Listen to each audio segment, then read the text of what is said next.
नमस्कार Gita. Past present and future Gita भूत वर्तमान और भविष्य में आप तमाम दर्शकों का बहुत बहुत स्वागत।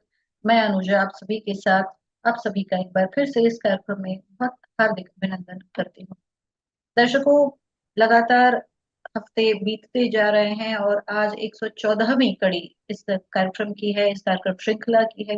जिस उद्देश्य से हमने इस कार्यक्रम की शुरुआत की थी वह उद्देश्य हमें पूरा होता कुछ कुछ दिख रहा है, क्योंकि न सिर्फ जो चर्चाएं होती है उससे हमारे ज्ञान में वृद्धि हो रही है, बल्कि हमारे साथ जो भी लोग जुड़ते हैं और जो नहीं भी जुड़ते हैं, बाद में इसको यूट्यूब के माध्यम से या फिर फेसबुक पर देखते हैं, उन्हें भी कहीं ना कहीं कुछ ऐसा ज्ञान भी हो रहा है जिससे हम हमारा जो जीवन है उसको और बेहतर बनाने की कोशिश कर सकते हैं। और साथ ही हमारे जो आसपास समाज है, हमारा परिवार है, और साथ में समाज से जुड़ा हुआ जो हमारा संसार है, विश्व है, उसके कल्याण के लिए कहीं ना कहीं कदम कुछ आगे बढ़ा सकते हैं और कुछ कार्य ऐसा कर सकते हैं। यदि अभी तक हमने या आपने ऐसा कुछ भी करने का की शुरुआत नहीं की है या फिर ऐसा करने के लिए नहीं सोचा है, तो जरूर विचार कीजिएगा और यह विचार कीजिएगा कि भगवत गीता में जो कुछ भी बातें कही गई हैं, किस तरह से उसको हम अपने जीवन में उतार सकते हैं, या फिर क्या उसकी कोई भी सार्थकता हमारे जीवन में या फिर हमारे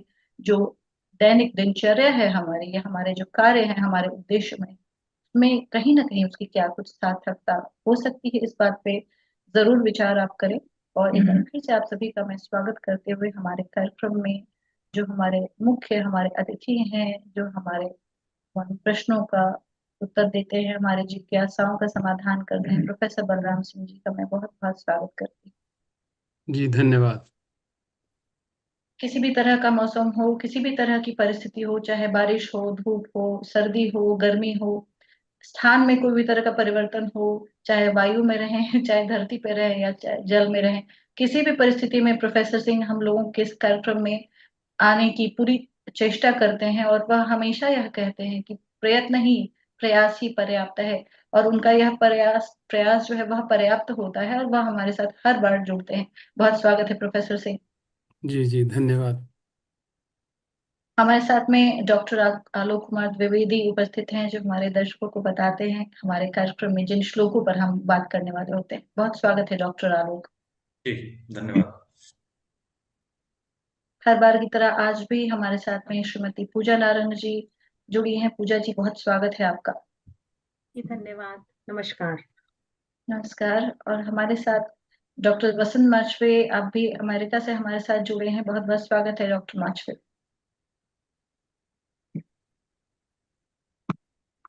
हमारे साथ में डॉक्टर अपर्णा धीर भी जुड़ी हैं। डॉक्टर अपर्णा, बहुत बहुत स्वागत है आपका हमारे कार्यक्रम में। जी नमस्ते। कार्यक्रम की शुरुआत करने से पहले आगे हम कुछ बात करें उसके पहले मैं बताना चाहूंगी हमारे दर्शकों को कि हमारा जो कार्यक्रम है पिछले लगभग पौने 2 साल से चल रहा है। और इस कार्यक्रम में कहीं ना कहीं हर बार ऐसा कुछ होता है कि कुछ विशेष मौका आता है या अवसर आता है या उत्सव आ जाते हैं, और उसके विषय में हम बात करते हैं। आज जो है विशेष अवसर यह है कि आज डॉक्टर वसंत माचवे का जन्म दिवस है और हम उन्हें बहुत बहुत बधाई टी सेट मीडिया के माध्यम से और हम तमाम लोगों के तरफ से बहुत बहुत उन्हें शुभकामनाएं और बधाई देते हैं। और कार्यक्रम की शुरुआत करते हुए मैं डॉक्टर आलोक से आग्रह करूंगी वह बताएं कि किन श्लोकों पर आज हम बात करने वाले हैं। और जैसे अध्याय भी बताते हैं आलोक, आप ये भी बता दें कि किस अध्याय पे हम चर्चा करने वाले हैं। जी बहुत धन्यवाद आपका। सर को प्रणाम, आप सभी को नमस्कार। और सबसे पहले माचवे सर को जन्मदिन की ढेर सारी शुभकामनाएं। जन्मदिन है क्या और कृष्ण कैसे जन्म को किस रूप में देख रहे हैं, आत्म तत्व के रूप में, सर उसके बारे में अभी बताएंगे ही। हम लोग 9वें अध्याय की चर्चा कर रहे हैं और अभी तक की जो चर्चा है उसमें भगवान श्री कृष्ण अपने ही मूल स्वरूप की चर्चा, अर्जुन को गूढ़ जो बातें हैं उस स्वरूप में जो सबसे गूढ़ बात है उसके बारे में कुछ चर्चा कर रहे हैं। इसीलिए इसको राज विद्या राजगुह्य योग भी कहा गया इस अध्याय में।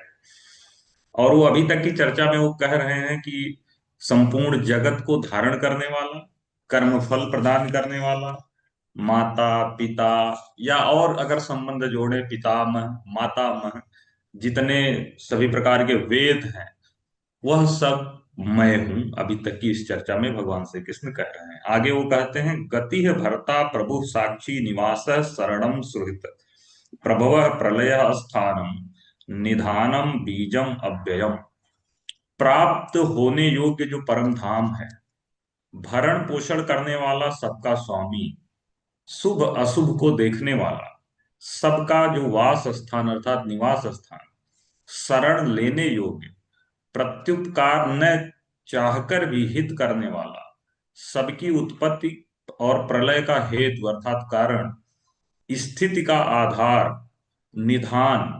निधान का अर्थ है जब भगवान कहते हैं कि सब कुछ को लेकर मैं अपने गर्भ में सो जाता हूं, तो वह स्थान निधान।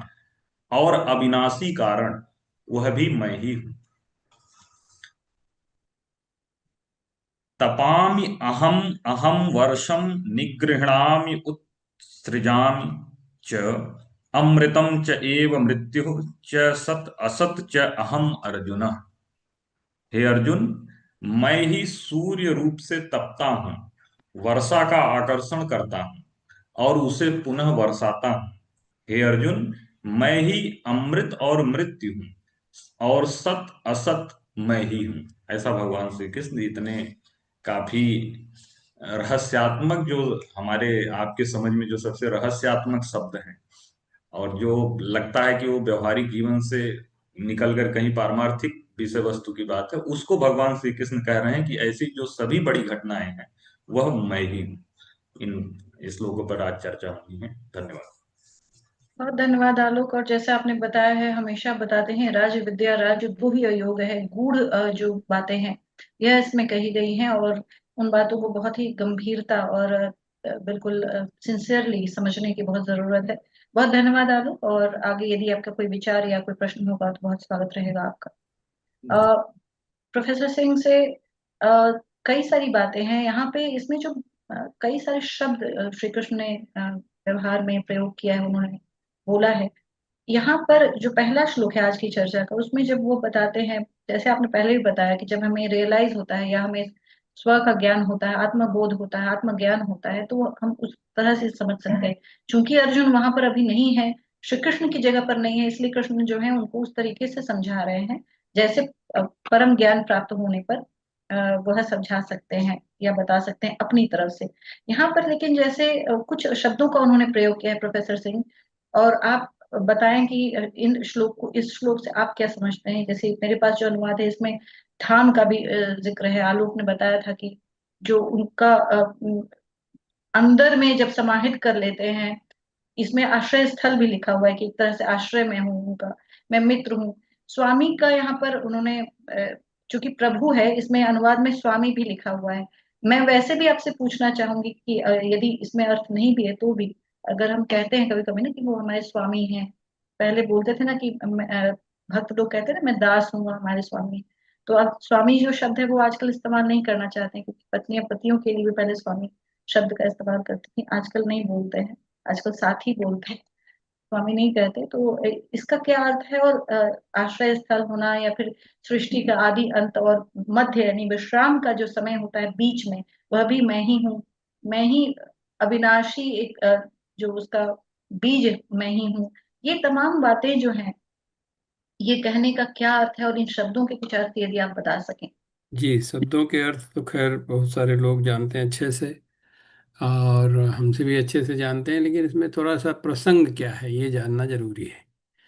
तो जो भी आप इसे शब्द जो यूज कर रही प्रभु के लिए स्वामी कहते हैं, तो वो प्रसंग के अनुसार माना जाए। जैसे पत्नियां अपने पति को स्वामी कहती हैं, तो वैसे तो स्वामी जो शब्द है, मेरे केमिस्ट की परिभाषा के अनुसार स्व, स्वामी का मतलब स्वयं, स्वयं ही। हम स्वयं हैं, वो वही है। स्वामी का मतलब आप सब कुछ हैं, हम मतलब हम जो भी कुछ हैं वो आप हैं। आपको हम एड्रेस कर रहे हैं, मैं ही वो हूँ आप, जो आप हैं। इसका मतलब है कि मैंने अपने को इस भाव से भी कह सकते हैं, अहंकार भाव से कह सकते हैं कि आप कुछ नहीं, मैं ही हूँ सब कुछ। दूसरा, लेकिन ऐसा नहीं कहते लोग, ऐसा कहते हैं कि हम जो कुछ भी हैं वो आप ही हैं, आप उसको रिप्रेजेंट करते हैं। तो जो भाषा का महत्व है यहाँ पर, वो प्रसंग के अनुसार होता है। तो यहाँ पे प्रसंग, इस सोचने की बात, ये भगवत गीता लिखा गया, हम लोग इस पे चर्चा कर चुके, कैसे लिखा गया, किसने लिखा। फिर उसके बाद आगे कैसे बढ़ रहा है, हमको समझाने की कोशिश की जा रही है। जो भी आजकल के ऋषि मुनि टाइप के जो लोग हैं, वो हमको कैसे समझाने का प्रयत्न करते हैं। हम लोग यहाँ पे तो साधारण लोग हैं, जो कि मुझे लगता है कि इसका प्रभाव और लोगों पे पड़ सकता है जो कि बहुत ज्ञानी भाव से नहीं देख रहे हों, बल्कि एक सामाजिक स्तर पे देख रहे हो, तो उसका प्रभाव पड़ सकता है। तो इसलिए अगर हम देखें तो इसके पहले का जो था वो अक्षर, क्या था, अक्षर ब्रह्म योग। अक्षर ब्रह्म योग जी। और इसके बाद वाला है विभूति योग है। विभूति योग। ये भी इसमें उसको समझना है। अक्षर ब्रह्म योग मतलब अक्षर ब्रह्म का, अक्षर का मतलब जिसका नाश होता ही नहीं है। वो ब्रह्म कौन है जिसका नाश नहीं होता। जब हम तो डेली नाश देखते रहते हैं लोगों का। खत्म हो रहा है कोई चीज, कोई चाहे कपड़ा हो, चाहे कोई कार हो, चाहे कोई मोटर हो, कोई सड़क हो, वो तो खत्म होता रहता है। अक्षर कैसे हो सकता है? लेकिन उसके उस अक्षर भाव को समझना है कि वो उसका वो उसके पीछे राज क्या है, ये समझना हमको राजयोग में या राज विद्या योग में करना है। फिर इसकी विभूति आगे हमको समझ में आएगी। विभूति का मतलब जो आप बोल रही हैं कि कोई चीज है, क्या है वो? जब अगर अक्षर उधर था, ज्ञान तो हमको हो गया, लेकिन अब उसको हम जीवन में कैसे देखें, तो ये प्रसंग है। यहाँ पे हमको ये समझना चाहिए। इसे प्रसंग तो बहुत बड़ा है। तो अब अगर आप देखना चाहते हैं कि शब्दों के अर्थ क्या होंगे, तो उस अनुसार हमको समझ में आ सकता है। हम देख रहे हैं कि शब्दों का जो अब ये गतिर भरता, भरता को भरतार भी बोलते हैं। अभी आप बोल रही ना, पति को बोलते हैं भरतार भी बोलते हैं, जो सस्टेन करे, जी जो पूर्ण करे। कोई चीज पूर्ण नहीं है। अब हम ऐसे पति को ऐसा बोलते हैं, मतलब बिना पति के हम पूर्ण नहीं हैं। तो उस भाव से अगर देखना चाहें तो यहाँ पे उसको उस तरह से देख सकते हैं। गति का मतलब क्या होता है? गति का मतलब जो चीज चलायमान है। अब लोग सोचते हैं गति से पता लगता है कौन कहाँ पहुंच रहा है, कौन क्या है। लेकिन गति जो है वो चलायमान है। चलायमान चीजों को देखना इतना आसान नहीं है। जो लोग देखे हुए हैं, सुबह शाम होती है, तो वो देखेंगे अच्छा हाँ आज सुबह हो गई, इसका मतलब कल भी सुबह होगी, परसों भी सुबह होगी। तो सुबह का एक मतलब निकल गया कि सुबह होती है, शाम होती है। तो इसी तरह से हम लोग भी चलायमान हैं, पृथ्वी पूरी चलायमान है। तो उसकी गति चल रही है, तो वो कैसे हम उसको समझें, इस भाव को अगर गति से देखें और फिर देखें कि उसका भरता क्या है। भरता का मतलब होता है सस्टेनर। उस चीज को सस्टेनेबल ध्यान हमको ज्ञान कैसे होगा। तो ये सब हैं शब्द। मतलब अगर आप चाहें तो मैं अपनी तरफ से मतलब ये कहीं लिखा नहीं है, मैं जी अपनी जी। तरफ से जैसे वो आरती भी होती है ना, ओम जय जगदीश हरे, तो तुम ही हो भरता, उसमें बोलते हैं हाँ। जग के पालन करता तुम ही हो हाँ, भरता, उस ऐसा भरता का कहना है। मतलब है कि आप उसको सस्टेन कर रहे हो, आप पूर्ण करते जा रहे हो। जहाँ कोई कमी निकल रही है उसको आप पूर्ण करते जा रहे हो। उस भाव से भरता का मैं यहाँ मतलब है, किसी चीज को भरने वाला या भरता। जो पालन करता भी बोलते हैं, जैसे जी विष्णु को कहा जाता है कि वो जी पालन करने वाले। जी। तो जैसे स्वामी होते हैं, वो तो परिवार का पालन पोषण ही करते हैं ना, तो एक हम तरीके से। जो जब जो वहां पे करते हैं, जैसे स्वामी जी लोग तो डंडा लेके घूमते भी रहते हैं, परिवार से कोई हम्म। लेना देना भी नहीं। तो वो उस तरह के स्वामी हैं। जी तो जो स्वयं में हो वो स्वामी है। तो ये इन सब हर चीज का लगभग लगभग हर चीज का साइंस में भी चीजों का अर्थ बदलता है, और ऐसे समाज में भी बदलता है। लेकिन यहाँ पे जो उसका अर्थ है, वो जो हम लोग देख के अभी जो आलोक ने बताया कि उन्होंने इसके पहले कहा था अहम देश अहम अहम अहम अहम। पिछली बार हम लोग सब बातें कर रहे थे। तो यहाँ पे बात ये हो रही है कि उस अहम की बात हो रही है। वही अहम है जो कि गतिर भरता है, प्रभु है, साक्षी है किसी निवास का, या कि शरण कोई आपके पास आता है वो उसको अपना बनाना। ये सारी चीजें जब हम वो अहम भाव आएगा तो सब कुछ जुड़ जाएगा उसके साथ। वो अहम है, वो अहम नहीं है कि अहंकार वाला। ये सब लोग कोई मतलब नहीं लेना। जोड़ने वाली जो बात है यहाँ पे, तो योग कहते भी हैं राज विद्या योग, उसका मतलब जोड़ना होता है। प्रभवा प्रलय, मतलब जो चीज़ से पैदा होती है और जो चीज़ से जिसका प्रलय हो जाता है। प्रलय का मतलब यहाँ पे अब ऐसे कोई कहे कि हम तो ऐसे बोलते हैं प्रलय का मतलब सब खत्म हो गया, लेकिन लय जो है वो एक तरह का जैसे पद होता है कि लयबद्ध किया जाता है ना कोई चीज, म्यूजिकल, डायनामिक, रिदमिक। अब अगर उससे हम अगर देखेंगे तो अब ये प्रलय का मतलब है कि वो उस रिदम में जा रहा है। अगर हमको समझ में आ गया, जैसे फिजिक्स में समझना चाहते हैं, तो सोचें कि हर चीज का डिसोल्यूशन हो के क्या होता है, जो हमारे कार्बन हाइड्रोजन नाइट्रोजन में बनते हैं, और वो हाइड्रोजन नाइट्रोजन का कार्बन कैसे हो रहे हैं, उनका रिदम है, इलेक्ट्रॉन प्रोटॉन सब उसमें मूव कर रहे हैं। तो उस तरह की बात हो रही है। जब वो फंडामेंटली उस स्तर पे जब पहुंच जाते हैं, तब हम उसको प्रलय कहते हैं। प्रलय का मतलब नहीं है कि सब खत्म हो गया, मतलब वो खत्म हो गया जो हमको दिखाई पड़ा, लेकिन वो अपने लय में पहुंच गया। तो जैसे हम लोग हैं अभी यहाँ पे आके बैठ के बात कर रहे हैं, लेकिन अपने घर पे जाएंगे तो आराम से अपने लय में रहेंगे। इसका मतलब ये है कि प्रलय का मतलब यहाँ पे वो उस अर्थ से आएगा। तो अगर आप इसको इस तरह से, कोई शब्द जो हैं वो उनका अर्थ अलग से कोई नहीं निकलता, कॉन्टेक्स्ट में ही निकल पाता है।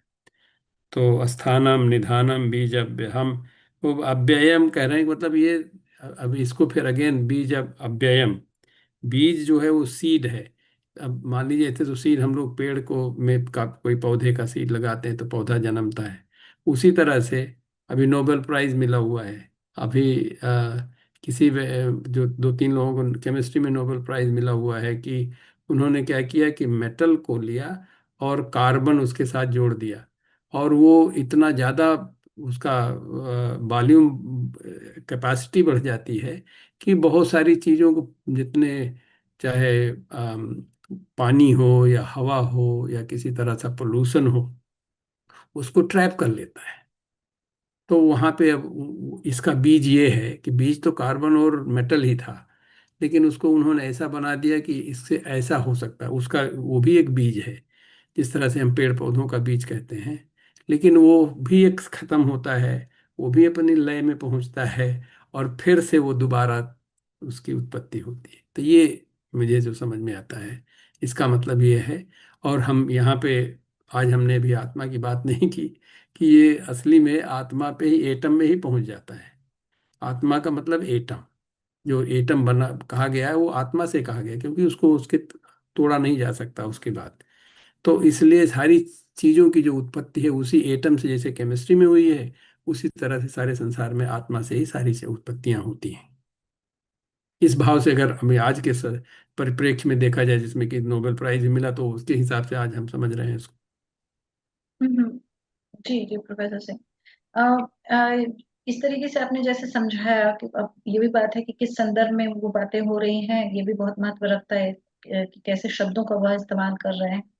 अगला जो श्लोक है उसके विषय में भी आप जैसे श्लोक को पढ़कर आप बताते हैं, वैसे ही आप बताएं अपने बारे, अपना जो विचार आपका है इसमें। जैसे श्री कृष्ण कह रहे हैं कि सूर्य को गर्मी देने की बात, या सूर्य के विषय में पहले भी उन्होंने कहा था कि सूर्य को उत्पन्न करने के लिए कहा कि मैं ही करता हूँ, या वर्षा को मैं ही मैं उत्पन्न करता हूँ या रोकता हूँ।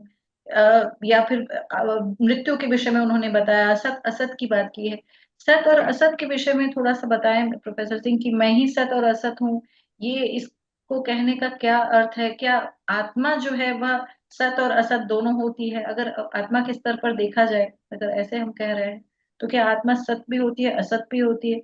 आत्मा तो निरंतर चिरस्थायी है, तो यहाँ पर असत कैसे हो सकता है? और उसके बाद तमाम तरह की, मैं ही साक्षात मृत्यु भी हूँ, मैं ही जीवन हूँ, सब उन्होंने कहा है इसके हाँ, विषय इसमें में। उन्होंने कंट्रास्ट दिखाया है। पहली बात तो ये हमको देखना है कि हर चीज का कंट्रास्ट किया है। कहीं बहुत गर्मी हो रही फिर पानी बरसने लगता, हमको समझ में आ जाता है कि हाँ ये बात बात तो सही है, मतलब ये दोनों चीजें उनके पास हैं। या कि कोई चीज रुकी हुई है, निग्रह हुई है, या कि उसके उससे उत्सर्जित हो रही है, उससे आगे बढ़ रही है। तो कोई रुका हुआ है या आगे बढ़ रहा है, उसकी भी उन्होंने कहा। अमृत और मृत्यु की बात इन्होंने कहा। अमृत मतलब जो कोई मरता नहीं है, मृत्यु का मतलब मरता है। तो ये दोनों कंट्रास्ट हैं कि मतलब एक फिजिक्स नहीं, सॉरी, मैथमेटिक्स में या फिजिक्स में भी है ये कॉन्सेप्ट, आपने भी पढ़ा रहा होगा। जो कैलकुलस में आता है इंटीग्रेशन, उसमें minus infinity to plus infinity ही किया जाता है। तो उससे ही फिजिक्स की चीज़ों को हम समझा सकते हैं, क्योंकि हम गए नहीं वहाँ तक, लेकिन हम उसको इमेजिन करते हैं। तो इसी तरह से यहाँ पे सारी चीज़ें कंट्रास्ट में। अब वो आपने सत असत की बात की, जो कि सत और असत दोनों, असत क्या है और सत क्या है, उसके बीच में भी है ये चीज। इसमें यहाँ पे नहीं, इन्होंने कह दिया कि सत और असत, लेकिन बीच में क्या है? सारा संसार ये बीच में है। सत वो है जो कभी बदलता नहीं है, जैसे है वैसे ही है। और असत वो है जो कभी वो है ही नहीं। जैसे कि अगर आप एक उदाहरण देते, लोग देते ना, रस्सी सांप जैसी लग रही, लेकिन वो तो है नहीं। रस्सी रस्सी है, वो सांप नहीं है। लेकिन उसको सांप मान लिए तो वो मिथ्या हो गई। तो आकाश यहाँ पे कुसुम। सत्य ये है कि वो रस्सी है, असत्य ये है कि आप उसको सांप समझ रहे हैं, मिथ्या ये है कि आप उसको समझ रहे हैं, आपको डर गए बीच में देख के, क्योंकि आपको भ्रम है। तो इस ये सत असत और मिथ्या का एक उदाहरण दिया जा सकता है। वैसे किसी तरह, जैसे मेरे बाल थोड़ा सा घुंघराले हैं, तो कोई कहे सींग है, तो सींग तो है नहीं, वो तो मेरे बाल है। तो असत ये होगा कि ये सींग है, लेकिन है ये मेरे बाल, लेकिन आपको दिखाई ऐसे पड़ रहे हैं। तो सत ये है कि ये बाल हैं, असत ये है कि सींग जैसे दिखाई पड़ रहे हैं। रियलिटी ये है कि ये मैंने रखा हुआ है, उसका जो रूप एक प्रदर्शित करने का, उसकी अपनी वो मिथ्या भाव, क्योंकि इसको मैं कल काट भी सकता हूं तो कोई फर्क नहीं पड़ेगा।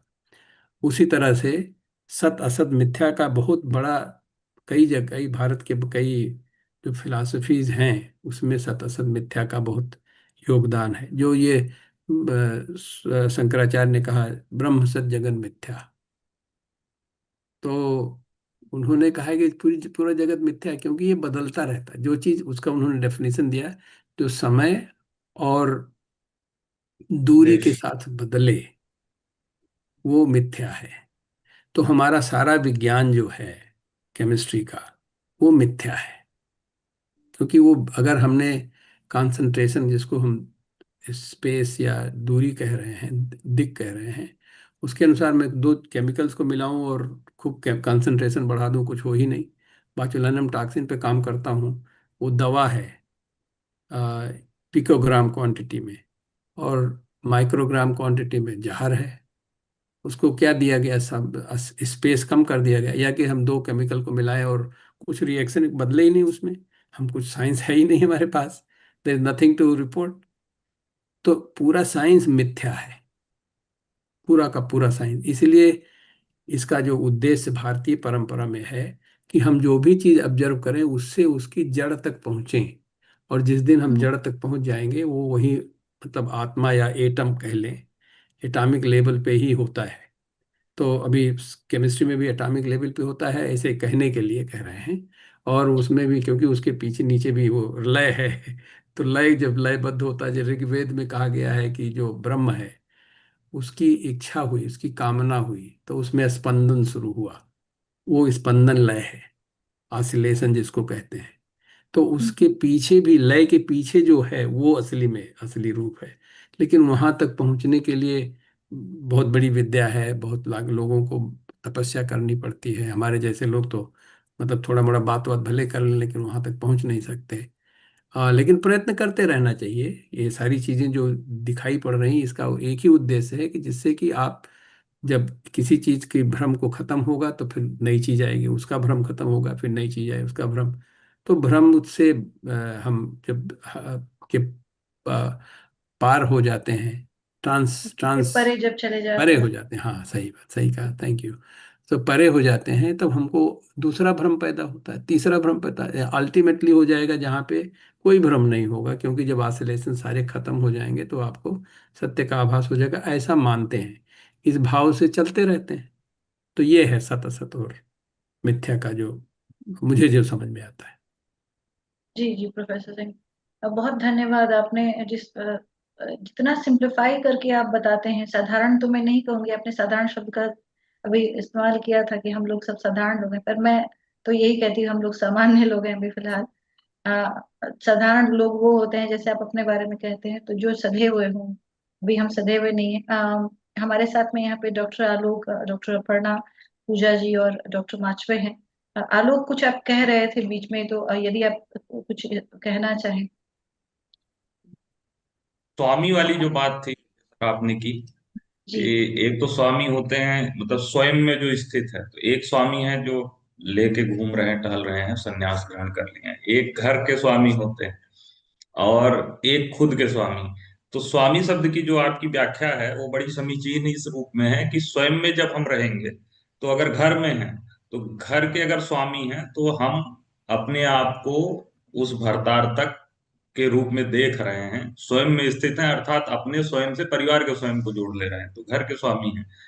किसी का पति है और अपने पत्नी के प्रति वो अगर एक में वो हो जा रहे हैं तो वो उनके स्वामी हैं। और वो जो स्वयं में टहल घूम रहे हैं वो स्वयं में इस रूप में स्थित हैं कि उनका उन्होंने अपने स्वयं में यही स्थिति कर लिया कि सब छोड़ के हम अपने स्वयं में स्थित हो जाएंगे। तो स्वामी का ये बड़ा स्वयं ही समीचीन हाँ है। हो गया, ठीक है, एकदम सही जी, बात। तो बहुत ये स्वामी। हम्म। बड़ा ही इंटरेस्टिंग है इसीलिए मैंने कार्यक्रम की शुरुआत में कहा था कि और बहुत सारी ऐसी बातें, जी आलोक, निकल रही हैं जो और हम लोग प्रलय पहले को मान ले के चलते जी थे। जी प्रलय को लेके सर कि प्र उपसर्ग और लय धातु में, लय मतलब में अगर बने तो एक तो आपने कहा कि लय लयबद्ध होना, एक तारतम्यता बनना, और प्र उपसर्ग जो है वह उत्कृष्टता को बताता है कि मतलब और ज्यादा बढ़ जाना, उत्कृष्ट रूप में जाना, और अधिक मात्रा बढ़ जाना। तो ये जो आपका कहना है कि प्रलय हो जाना मतलब उस चीज को परे चले जाना, उसको स्थापित करके वो सन्यास की तरह है कि फिर एक नए रूप में वो दिखता है, कि अपनी जी समग्रता प्राप्त कर लेगा और नए रूप में दिखे। तो प्रलय अगर इस रूप में हम देखें तो जो आप बात कहते हैं कि सब कुछ बड़े चक्रीय प्रक्रम में चलता रहता है, कि उत्पत्ति विनाश और पूरी थियरी मिथ्या के आवरण में पूरे आगे चलती रहेगी। तो प्रलय में जहां हम लोग मान लेते हैं सामान्य रूप से सब खत्म हो गया, प्रलय, तो मतलब वो नए रूप में हो जाता होगा, क्योंकि और उत्कृष्ट हो जाता होगा समय के जी जी साथ। जी जी। हम लोग हमारे केमिस्ट्री में अगर हम मैटर के अंडरलाइंग रीजन्स को समझा देते हैं तो लगता है कि हमने बहुत बड़ा कमाल कर दिया। इसलिए सिर्फ ऊपर की चीजों को देख के, जैसे हमने कोई चीज देखी और उसकी स्पेक्ट्रास्कोपी, जिसको क्वांटम वगैरह बोलते हैं, तो उसकी स्पेक्ट्रास्कोपी से समझ के कि उसके अंदर में क्या हो रहा है, उसको जब बताते हैं, दिखाई नहीं पड़ता, वो अंदर में है, तो लोग बड़े प्रभावित होते हैं। मतलब हमारा नाम इसीलिए होता है। हमारे वैसे प्रैक्टिकल उदाहरण है कि जो मैं कोई ऐसी चीज टेक्निक वगैरह जो करता था, बड़े लोग बड़े प्रभावित रहते थे, क्योंकि उनको उससे समझ में, ऊपर से नहीं समझ में आता, अंदर वाली बात मैं बताता हूँ। और उससे कोई खास बात नहीं है, अभी उसका कोई महत्व भी नहीं है आज की दुनिया में, तो बहुत पुरानी बातें हो गई। लेकिन ऐसा एकदम सही बात है, जो जब हम परे हो जाते हैं जिस चीज से, उसके बाद उसकी आधार, उसका आधार भाव जब हमारे अंदर पैदा होता है, तो then we all get impressed, everybody gets impressed. बहुत बहुत ही इंटरेस्टिंग बात है ये। और हमारे साथ में डॉक्टर अपर्णा है। अपर्णा, आप कोई प्रश्न पूछना चाहती हो या फिर आपके मन में कोई बात हो। नहीं, आज काफी क्लैरिटी है। आज कोई प्रश्न नहीं है। तो ताली जी तो बजा दीजिए। अच्छा। ठीक है सर, बिल्कुल बिल्कुल। ओके, तो मजाक कर रहा हूँ। जी जी। जी। पूजा जी, आप कोई प्रश्न संक्षेप में पूछना चाहती हूँ। जी हाँ जी, नमस्ते सर। आज ताली तो बजनी चाहिए थी, सर का बर्थडे है। Happy birthday sir. तो मैं सिर्फ यही कहना चाह रही थी सर, जैसे सर्दी गर्मी की बात आपने की, तो ये भी तो एक सत्य और असत्य ही है कि अगर मेरे लिए आज गर्मी है तो किसी और के लिए तो गर्मी नहीं हो सकती ना। जैसे कि एक एक जैसे पोलर बियर है, वो ठंड में ही रहता है या गर्मी में रहता है, तो वहां पे हमारे लिए गर्मी है लेकिन उसके लिए तो टेम्परेचर नॉर्मल है। तो हमें इस बारे में भी कोई बात नहीं करनी। जी जी। वो मैंने जैसे आपसे कहा था कि जगह और समय, समय हम्म और दूरी के हिसाब से जो चीजें बनती है, वो सत असत के बीच वाली बातें हम्म होती है। उसमें हमको मिथ्या कहते हैं उसको। सब मिथ्या से जब परे हो जाते हैं आप, तो आप सत्य की हम्म तरफ बढ़ जाते हैं, क्योंकि आपको जैसे आप कह रहे हैं कि इसको कोई फर्क नहीं पड़ता, पोलर बेयर को वो चीज़ नहीं फर्क पड़ती, आपको परेशान कर सकती है। तो इसका मतलब है कि दूरी के हिसाब से फर्क पड़ता है। अभी आप जहाँ पर आज बैठी हैं, हो सकता है आपको अभी इस समय शाम है तो वहाँ पे भोजन बनाना होगा जो भी, लेकिन तो कुछ देर के बाद उसको नहीं करना है। तो इसका मतलब है कि वो आपको फुर्सत मिल जाएगी। तो ये दीज आर द थिंग्स जिसको मिथ्या कहते हैं। तो हम जब अब हम सोचते हैं कि यार हमारी हमारी पहचान वो नहीं है कि सिर्फ आप शाम को भोजन बनाएंगी, परिवार की देखभाल करेंगी, उससे परे है, क्योंकि ये सारी चीज़ें तो समय के साथ बदलती रहती है। हमारे लिए भी जो भी अवस्था है हमारी है, वो बदलती रहती है। जब हमको ये भाव हो जाता है तब हमको पता लगता है कि ये सारी चीज़ें तो बदलती रहती हैं। हमारा एक एग्जिस्टेंस जिसमें वहाँ पे लयबद्ध लय हो जाता है, एक ऐसा लय आता है कि नहीं नहीं हम हैं अलग से, हम इन सब चीज़ों को कि साक्षी भी इसमें शब्द आया है। हम साक्षी हैं, हम देख रहे हैं कि ऐसा ऐसा होता है, और आपके अलावा कोई नहीं जानता। आपकी जो आपके अंदर के भाव हैं, जो भावनाएं पैदा हो रही हैं, आपके अलावा कोई नहीं। आप बता दें तो हमको समझ में आ जाएगा, लेकिन जो कितनी अनगिनत भावनाएं पैदा हो रही हैं उसकी साक्षी आप ही हैं।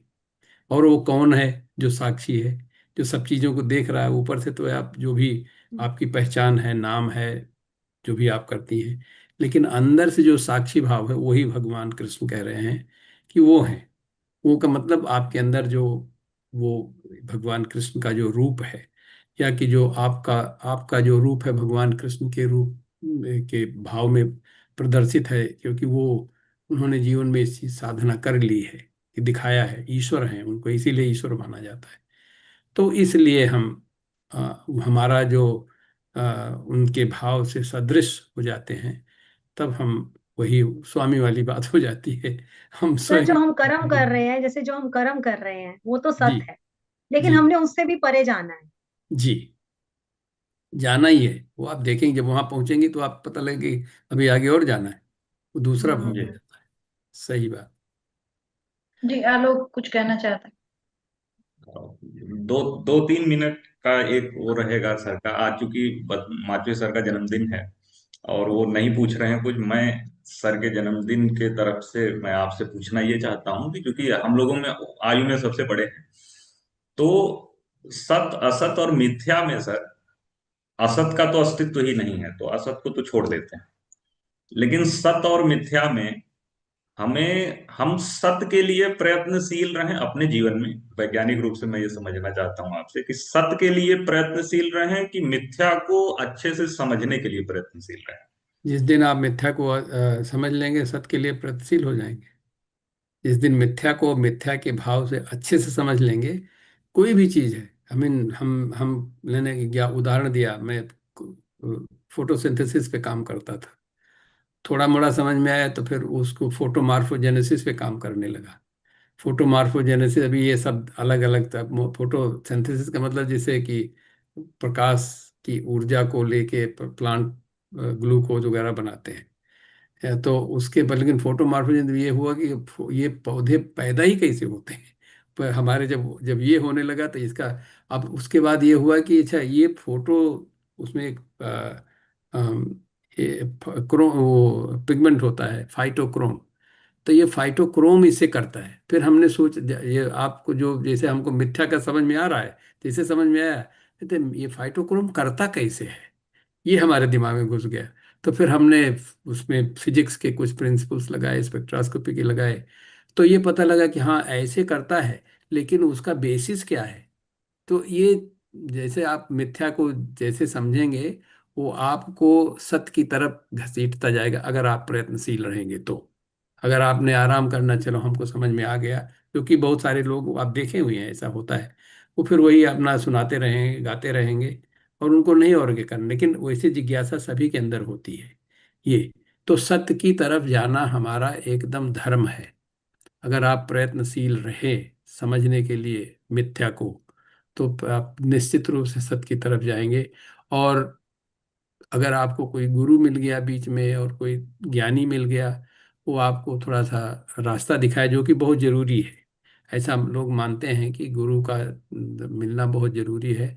और अगर वो आपको मिल गया तो फिर आप निश्चित रूप से अपने रास्ते पर चलते रहेंगे। जी। जी प्रोफेसर सिंह, बहुत धन्यवाद बातों को स्पष्ट करने के लिए। और आज के एपिसोड में हमारी बात इतनी ही है और अगले एपिसोड में कुछ और श्लोकों के साथ इसी अध्याय पर हमारी बात आगे बढ़ेगी। आज के लिए हम आपसे विदा लेते हैं और साथ में ये कहते जाते हैं कि दीपावली के अगले ही दिन हम आपके सामने फिर से आएंगे। 21 तारीख को मंगलवार है और 20 अक्टूबर को दीपावली का पर्व है और उसके लिए मैं टीसीएन मीडिया के माध्यम से, तमाम लोगों के माध्यम से आप सभी को दीपावली की हार्दिक शुभकामनाएं देती हूँ। और 18 तारीख को धनतेरस है, धन्वंतरी पूजन है। हम उम्मीद करते हैं कि प्रोफेसर सिंह और डॉक्टर अपर्णा की तरफ से धनतेरस और दीपावली के समय कुछ हमारे पाठकों के लिए, दर्शकों के लिए जरूर आएगा। और टीसीएन की तरफ से भी हम आपसे वायदा करते हैं कि कुछ ना कुछ आपके लिए जरूर हम लेकर आएंगे। डॉक्टर सिंह, अगर आप कुछ कहना चाहते हो चलते चलते। नहीं, कुछ खास नहीं कहना। मैं धनतेरस के दिन लोग बर्तन वर्तन खरीदते हैं, मैंने ये देखा हुआ है। तो उस पर चर्चा करें कि बर्तन क्यों खरीदते हैं। धन धनतेरस के दिन ऐसा क्या धन है? वैसे कुछ लोग हो सकता है आभूषण भी खरीदते हो, लेकिन धनतेरस के दिन बर्तन खरीदे तो बर्तन का कितना महत्व है, इस पर चर्चा करेंगे। बर्तन क्या है, क्योंकि जी उसमें चीजें बनाई जाती हैं। बर्तन की ये नहीं है कि सिर्फ उसको रखी जाती है। वो धन वो है जब आप कोई चीज बनाते हैं। और इंटरेस्टिंगली, बड़ा इंटरेस्टिंगली, अभी आपने जी कहा आज ही, आज या कल, कल शायद इकोनॉमिक्स का वो नोबेल प्राइज डिक्लेयर किया गया है। उसमें यही है कि जो चीज आप, innovation is the the cause, मतलब एक तरह से डिस्ट्रक्शन होता है जब पीछे की चीजें छूट जाती, आगे की चीजों के इनोवेशन के अनुसार जो जिन लोगों ने, जिन प्रोफेसर्स ने इसको, इस भावन को आगे बढ़ाया है, उनको नोबेल प्राइज मिला इकोनॉमिक्स ग्रोथ के लिए। कि ये चीज आप जो बनाएंगे, बनाना बहुत जरूरी है। तो हमारे जो धनतेरस का मतलब ये होना चाहिए कि हम we should always make something. सारे लोगों को कुछ बनाने का प्रयत्न करते रहना चाहिए। इनोवेशन जिसको कहते हैं, नई नई चीज बनाए, मतलब ये नहीं पुरानी चीजें नहीं, नई चीजें बनाए। तो इसलिए धनतेरस का मतलब ये भी माना जा सकता है। जी जी। हम उम्मीद करते हैं कि उस दिन कुछ और, जैसे आपकी ये नई बात मुझे सुनने के लिए मिली, मैंने कभी इसके विषय में जाना नहीं था। धन्वंतरी पूजन के दिन ही मेरा जन्म हुआ था, धनतेरस के दिन, लेकिन इसका वास्तविक अर्थ मुझे अभी तक मालूम नहीं था। मैं तो बस धन्वंतरी पूजन तक ही सोच रही थी। तो अपर्णा हमारे साथ में है, मैं अपर्णा से भी चलते चलते पूछना चाहूंगी वह कुछ कहना चाहें, या फिर क्या धनतेरस या दीपावली के समय कुछ ऐसा वैदिक वेव्स की तरफ से या वेव्स ब्लॉग में कुछ ऐसा आने वाला है? क्योंकि हमारे दर्शक और जो हमारे पाठक हैं वो हमेशा प्रतीक्षा करते हैं कि वेव्स की तरफ से कुछ ना कुछ आएगा। जी बिल्कुल, जैसा आप सब जानते हैं, दीपावली का जो उत्सव है वो एक तरह से श्री राम जी का अयोध्या आने का मेन समय है, और उसी को ध्यान में रखते हुए एक आर्टिकल हमारे पास है। हम जल्दी उसके साथ आपके साथ शेयर करेंगे सबके साथ, और उसमें भारतीय संस्कृति में जो मैं और तू की बात है उसको आपके सामने उजागर किया जाएगा। तो वो आपको देखने को, पढ़ने को मिलेगा। जल्दी उसको लेकर आएंगे। जी जी जी, बहुत धन्यवाद। और बड़ा ही इंटरेस्टिंग होगा कि ये तूतू मैमे की क्या बात है, क्योंकि हम तो तूतू मैमे झगड़ा ही जानते हैं, लड़ाई इसीलिए जानते इसीलिए मैंने ऑथर का नाम नहीं अभी बताया है, हैं। ताकि जी सब बिल्कुल, पढ़ें। इसको हम लोग सस्पेंस रखते हैं कि अपर्णा जो है वह बताएंगी उसी दिन कि इसके जो लेखक हैं वो कौन है। बहुत बहुत धन्यवाद। अगले एपिसोड में हम सभी दीपावली के अगले दिन इस कार्यक्रम में आपके सामने उपस्थित होंगे। तब तक के लिए मुझे इजाजत दीजिए। धन्यवाद, नमस्कार, अपना ध्यान रखिएगा।